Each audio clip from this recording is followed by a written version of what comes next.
টি-20 বিশ্বকাপের ভেন্যু নিয়ে আলোচনা করতে শনিবার ঢাকায় আসছে আইসিসির প্রতিনিধি দল। বৈঠকে উপস্থিত থাকবেন সরকারের প্রতিনিধিরাও।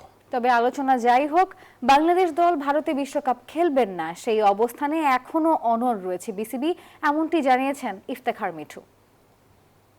বিশ্বকাপ শুরু হতে বাকি ৩ সপ্তাহেরও কম সময়।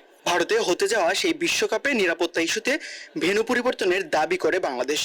ভারত থেকে সরিয়ে নিরপেক্ষ ভেন্যুতে খেলতে চায় বিশ্বকাপের ম্যাচ। যুক্তরাষ্ট্রের ১ নম্বর জিম চেইন গোল্ড জিম এখন আবারও বাংলাদেশে। বসুন্ধরা আবাসিক এলাকা ও বসুন্ধরা সিটি শপিং মলে। বিসিবি আইসিসির মধ্যে কয়েকবার চিঠি চালাচালি হলেও এখনো নিশ্চিত হয়নি কোথায় ম্যাচ খেলবে টাইগাররা।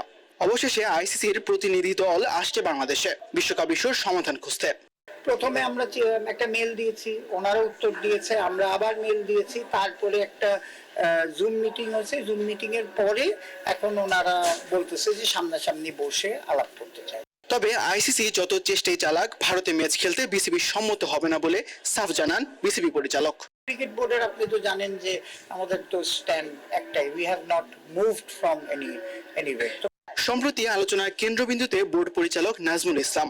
শনিবার 11টায় শেষ হবে তার বেঁধে দেওয়া 48 ঘন্টা। এর মধ্যে জবাব না পেলে বিসিবি নেবে পরবর্তী সিদ্ধান্ত।